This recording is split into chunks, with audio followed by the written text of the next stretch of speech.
Hello, everyone, and welcome to this new edition of Message of Hope. And today we have the chance to have Nina Lockwood, who is a coach, an artist, and a writer. So, welcome, Nina. Thank you very much. Thanks for having me. Well, thanks for saying yes, because no, I like what you post and what you're doing on Instagram. um, Thanks. and we so met also through other groups. So yeah, so welcome, Nina. Thank And you. I will ask you the famous question that I ask everyone, and is all having this understanding, this three principle understanding.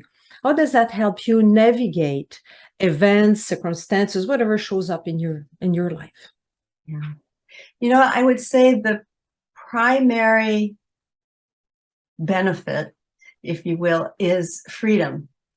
And by that, I mean freedom from what we call limiting beliefs, from feeling like a victim to feeling like we're just products of our cultural conditioning, or um, all the things that we think we cannot do or that we have to live with. Just not true. Okay.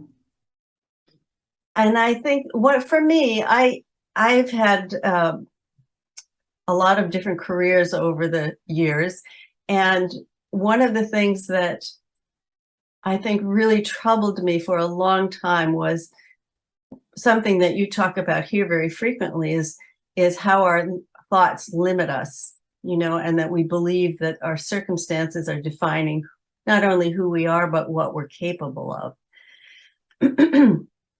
And there's very little emphasis on the fact that, of course, we can't control what happens to us, but we can control where we put our attention. And so knowing that everything we experience is filtered through our minds and consequently triggers certain emotions, realizing that that's really where the disconnect is that we can begin to shift our experience and let go of what is just not serving us, so that we can put our attention on what we want to create, what we want to be, what we want to experience. And we're trained from a very young age to think outside in. No, oh, you're crying. What makes you cry? Or whatever. So we're trained from a very young age. And yeah, and it's nice to know that it's not the way it works. Yeah.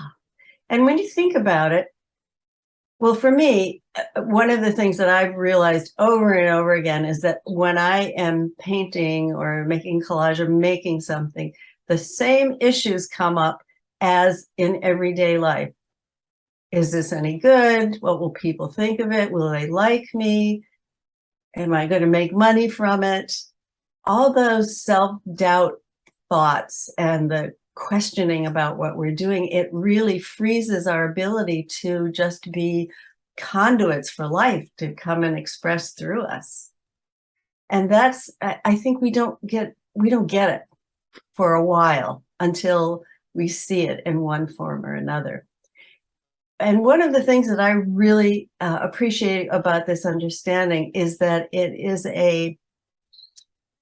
a way to understand the teachings of the wisdom traditions without any of the trappings of dogma or religious confines, because you realize that there is no intermediary between you and that divine source that we all come from and that enlivens us.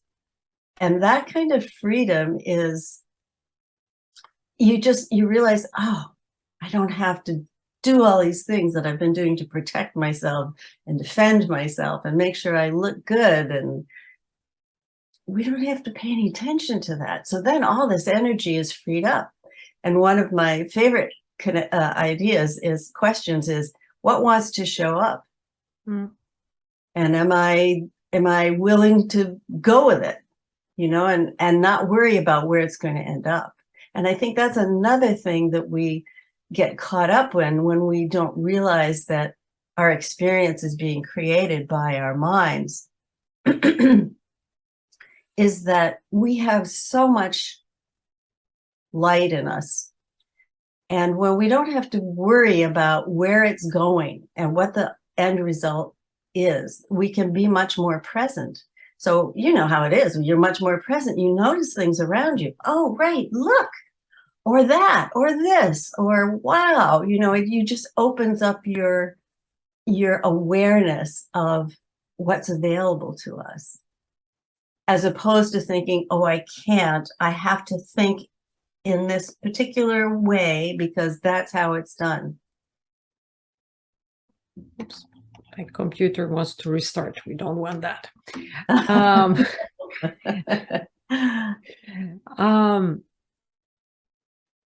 Yeah, sometimes we have an idea and we stop ourselves.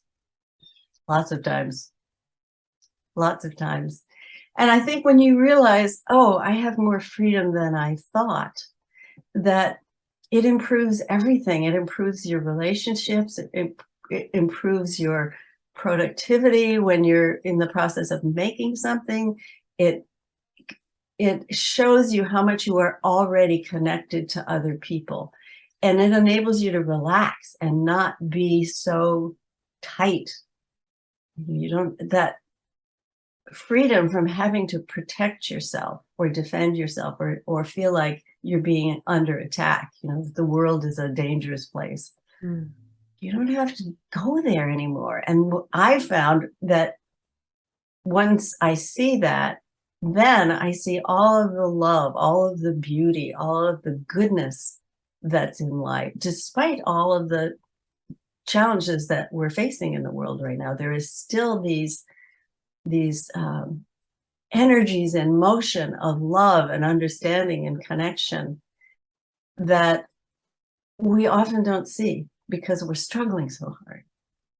I just saw a couple of days ago that Zelensky in Ukraine offered to share their energy with the rest of Europe, with Putin having said he's going to cut off the energy supply. And I thought, wow, this guy knows something, because they have nothing. They're in a war. People are being buried in unmarked graves. They're struggling. And yet he has the heart to say, we'll give you some of ours. I mean, that is just, that comes from a much higher place of consciousness and awareness. And I think there's way more good in the world. It's just the media doesn't put too much attention onto that. Right.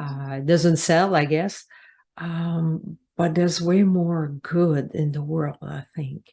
Yeah. And you're an artist and a writer. So since you have this understanding, did you notice, like you said, you were more flowing, more free, but what else did you notice in your way of writing and your way of painting? Well, a few things, actually. One is I stopped stopping myself. And I stopped saying, this isn't any good, or this isn't going to be any good. So I was already imagining these negative outcomes. And when I saw that was happening, I thought, oh, I don't have to do that. And also being able to be more flexible to things happening that I don't expect. So he'll give you a little funny example. I was taking an art class years ago with collage. So you're painting papers and other materials, and then you're, adhering them to a surface. And I did that, and I didn't really like it. And the woman who was teaching the class came over, and I kind of whined and said, I don't like this. And she said, well, And she started taking a couple of the pieces of paper, lifting them off. And I had just done it. I just created this, and she's tearing it apart. And I thought, oh no, what's going on? But what happened was it turned out to be so much better, because what was beneath the surface was totally unexpected, and it looked perfect. And so I realized, oh, this is the kind of thing that happens in life and in your art room or your art studio. And that when you just open, like, oh, I wonder what's going to happen next. I wonder, just that questioning of being open. Then again, we don't have those restrictions of only this can happen, or I imagine that this is going to happen. Like, things come in from all different directions, and suddenly you have more than you expected that you could to play around with different ideas. So one of the things that I have two favorite words. One is multipotentialite, which I learned a few years ago, and it means a person. It refers to a person who has many interests and talents. So maybe you start out becoming a lawyer, and after a few years, it loses its charm, and you decide, I'm going to become a chef. So you go to culinary school and you become a chef, and you do that for a little while. And then you say, oh, I really want to become a yoga instructor. So you go to that. And what it signifies to me is that we all have so much within us, so much potential and possibility with us. And we are taught to narrow down and niche in. And for some things that's appropriate, but for life, we are capable of so many things if we give ourselves permission. So, you constantly hear people say, oh, I'm not creative or I'm not artistic, but based on what? If it was based on the past, here we are now, you're a different person, you're present to what is, and if you can play, then that natural creativity starts to appear. So we don't have to be fixed in our identity. We can have multiple identities because that's who we are. That potential doesn't only come in this little tiny linear moment or experience. It's everywhere. So when we get to play with that, that's yummy. I did a kind of a challenge from an artist, and one day the challenge was to paint something or draw something that was purposely ugly, which in my case was not too much of a stretch because that's about the level of my abilities. But it was to get over that. Right. Those judgment. No. So yeah. Yeah, it brings me to my second favorite word, which is cottywomple, which we have a common colleague, a colleague in common who has really promoted that idea and uses it. It's her lifestyle. But the definition is to travel confidently to an unknown destination. And that kind of sums up our ability when we are not victims of our thinking, because we don't have to worry about it. There's a larger force, at least I've experienced this, and I'm sure you have too, if I can make that assumption, is that there's a lot more going on than we know. Our understanding, our minds are limited, our sensory perceptions, we don't really know what's out there. We just know what's coming into us, and when we have a freedom to say, okay, let's just go. Turn off the GPS. Don't have a planned destination in mind, but just go for the present moment experience of what's here.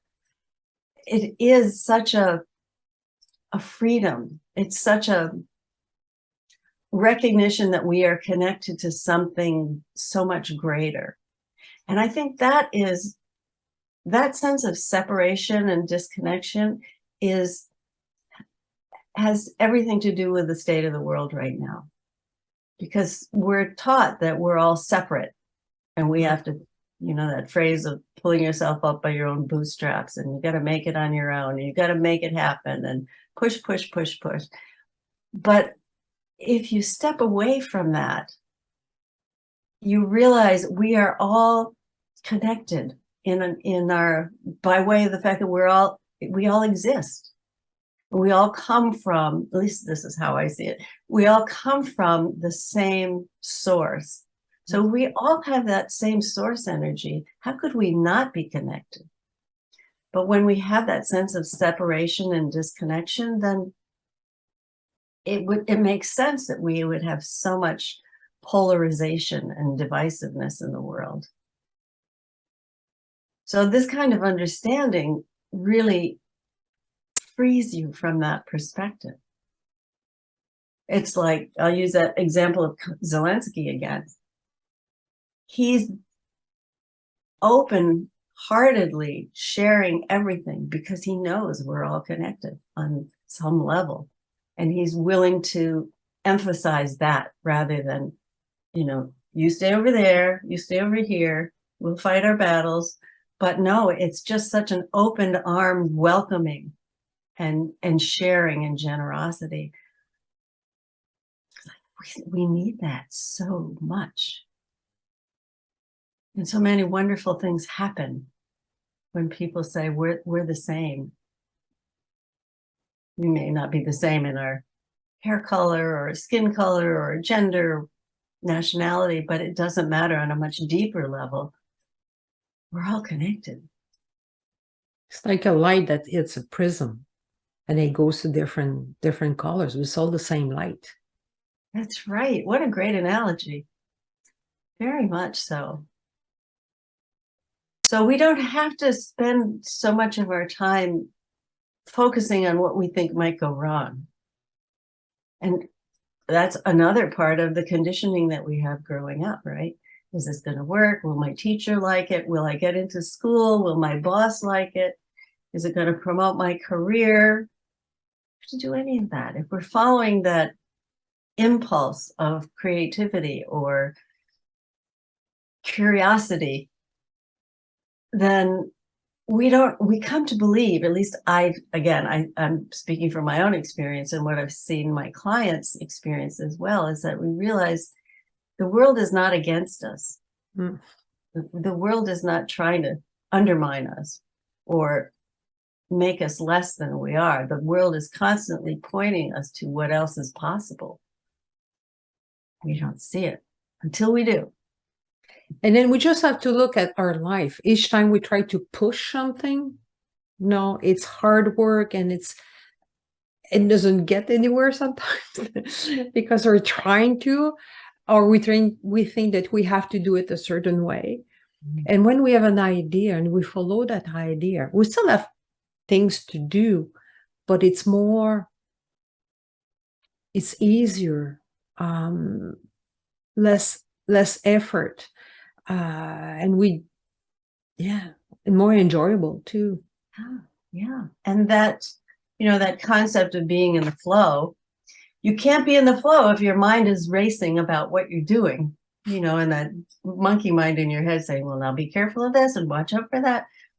When the mind is not preoccupied with that, it can be fully present. So whatever it is you're doing, whether it's making a meal or painting or writing or working in the garden, it's just, you're almost as though you're being carried. And you realize we don't have to work so hard. Everything is available to us if we are open to it. And then it gets easier to love everything and see that love is behind everything. It's kind of like the fairy tales, where someone is confronting a monster or some dangerous circumstance. And then with a slight shift of attention and focus, you discover that's not what it is at all, And I think that's a beautiful metaphor for how we see life. We often think that we're being threatened by this or limited by that. But think of all the people in the world who have achieved amazing things. They've gotten out of impoverished neighborhoods and created something wonderful, or they've transcended their own physical body limitations, or they've climbed Mount Everest, or, as a person with a disability. But the world is so much more open than we know that it is until we start to say, okay, what else is up here? What else can I get into? What else wants to get into me? Yeah, we're here to experience it all. Yeah. And we have the capacity. That's such a good point, because so many people are afraid of their feelings.